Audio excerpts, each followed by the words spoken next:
नमस्कार, तनिष्का कुकिंग रेसिपीजमध्ये तुमचं स्वागत आहे. आपण कैरीपासून जे आहे कैरीचं पन्हं तयार करतो. तर पण्यापासून आपण कैरीची पापडी तयार करणार आहोत. तर चला सुरुवात करूया आजच्या रेसिपीला. जर चॅनलला सबस्क्राईब केलं नसेल तर सबस्क्राईब करून घ्या. सुरुवात करूया आजच्या रेसिपीला. तर इथे मी जे आहे 2 किलो तोतापुरी कैऱ्या घेतलेल्या आहेत. तर कैरी जी आहे आधी सोलून घ्यायची, जेणेकरून जे आहे आपल्याला स्मॅश करताना इझी जाईल. तुम्ही डायरेक्टही कैरी शिजवू शकतात कुकरमध्ये, पण ते साल काढताना गरम हाताला चटके लागतात. तर अशा पद्धतीने तुम्ही करू शकतात. तर मी आधी जे आहे कैरीचे पूर्ण साल काढून घेतलेलं आहे, जसं व्हिडिओत दिसतंय तशा पद्धतीने. तर पूर्ण 2 किलोच्या प्रमाणामध्ये मी तुम्हाला हे दाखवणार आहे. तर पूर्ण 2 किलोचे आहे कैऱ्या सोलून घेतलेल्या आहेत, व्हिडिओत दिसतंय तसं. तर आता त्यांना आपण कट करून घेणार आहोत. तर आतमध्ये जे आहे सीड असते, तर चेक करून जे आहे कट करायचे आहेत, जेणेकरून हाताला लागणार नाही. तर आता व्हिडिओत दिसतंय अशा पद्धतीने जे आहे जाडं मोठं आपण त्याचे तुकडे करून घेणार आहोत.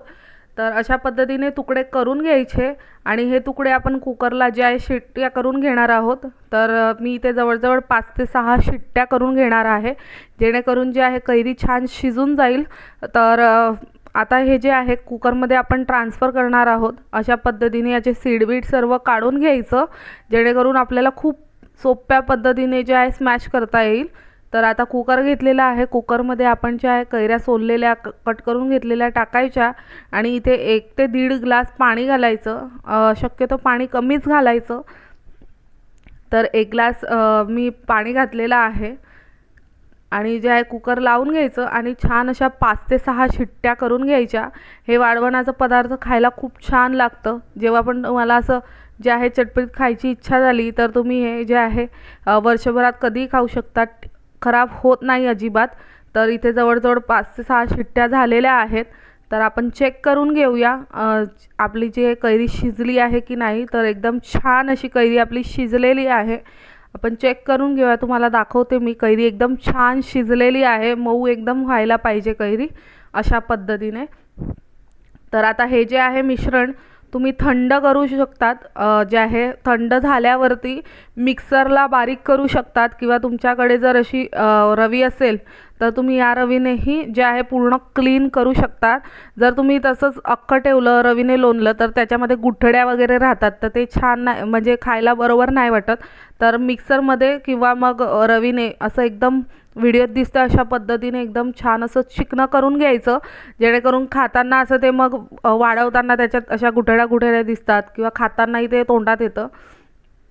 तर 2 किलोला मी इथे जवळजवळ जे आहे 8 वाट्या गूळ घातलेला आहे. तुम्हाला दिसतं ही वाटीने 8 वाट्या गूळ घातलेल्या आहेत. तर तुम्ही या पद्धतीने कमी जास्त करू शकतात. 1 किलो केलं तर 4 वाट्या घालायच्या. तुम्ही गुळाच्या आवडत नसतील तर साखरेच्याही करू शकतात. 8 वाटी साखर घालायची याच्यामध्ये. पण गूळ जे आहे हेल्थसाठी चांगला असतो, म्हणून मी इथे गुळाच्या केलेल्या आहेत. साखरेच्याही आधी आम्ही केलेल्या आहेत. तर गूळ घालायचा. 8 वाट्या गूळ घातलेला आहे. थोडं सेंदा नमक किंवा काळं नमक घालायचं चवीनुसार. एकदम थोडंच घालायचं, जास्त नाही घालायचं. तर मीठ घातलेलं आहे आणि आपण जे आहे जिरा पावडर घालणार आहोत. जिरा पावडर ऑप्शनल आहे, तुम्हाला आवडत असेल तर घालू शकतात. 1 टीस्पून जे आहे जिरा पावडर घातलेली आहे.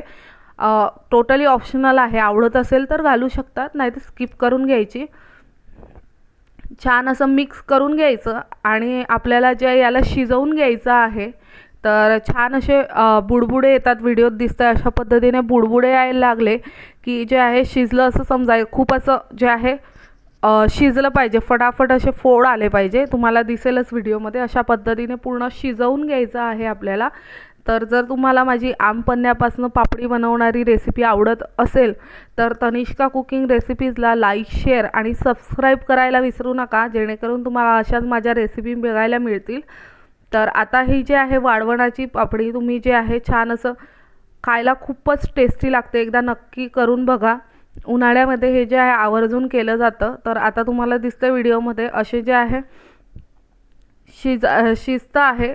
असं छान असं शिजलं गेलं की समजायचं आपलं जे आहे पन्हं रेडी झालेलं आहे. बघा तुम्हाला दिसतंच आहे किती छान असं शिजलेलं आहे.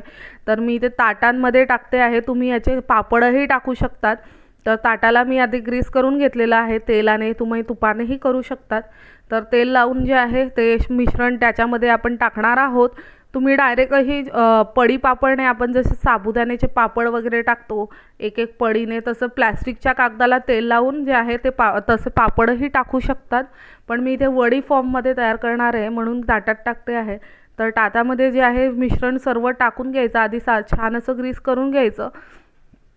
तर ताटामध्ये टाकून द्यायचे. इथे 2 किलोचे 3 ताटं भरतात. तर छान असं ताटामध्ये टाकलेलं आहे आणि हे उन्हामध्ये आपल्याला वाळवायचं आहे. तर उन्हामध्ये जवळजवळ इथे 4 ते 5 दिवस लागतात हे सुकायला. पहिल्या दिवशी सुकलं की त्याला उलटं मारायचं आणि मग 2 दिवस असं उलटपालट करून छान असं सुकू द्यायचं. तर आता तुम्हाला दिसतंय आपलं छान असं जे आहे पन्हं तयार आहे. तुम्ही हे पन्हं जे आहे काचेच्या बाटलीमध्ये ठेवून थंड झाल्यावरती काचेच्या बाटलीत भरून फ्रीजमध्येही ठेवू शकतात. जेव्हा तुम्हाला हवं त्या पद्धतीने मग तुम्ही त्याचं जे आहे पन्हं करून थंडगार पिऊही शकतात किंवा अशी पापडीही करू शकतात. तर आता तुम्हाला दिसतंच आहे असे आपण टाकून घेतलेलं आहे. असे 2-3 ताटं भरून घेऊया आणि असं सुकायला उन्हामध्ये मी ठेवलेलं आहे. तर साईडलाच मी आधी जे आहे 2 दिवस आधी साखरेचंही बनवलं होतं. तर साखरेचंही बघा छान एकदम झालेलं आहे. तर जर तुम्हाला माझी कैरीच्या पन्ह्याची वडी आवडली असेल तर तनिष्का कुकिंग रेसिपीजला लाईक, शेअर आणि सबस्क्राईब करायला विसरू नका, जेणेकरून तुम्हाला अशाच माझ्या छान छान रेसिपीज बघायला मिळतील. धन्यवाद.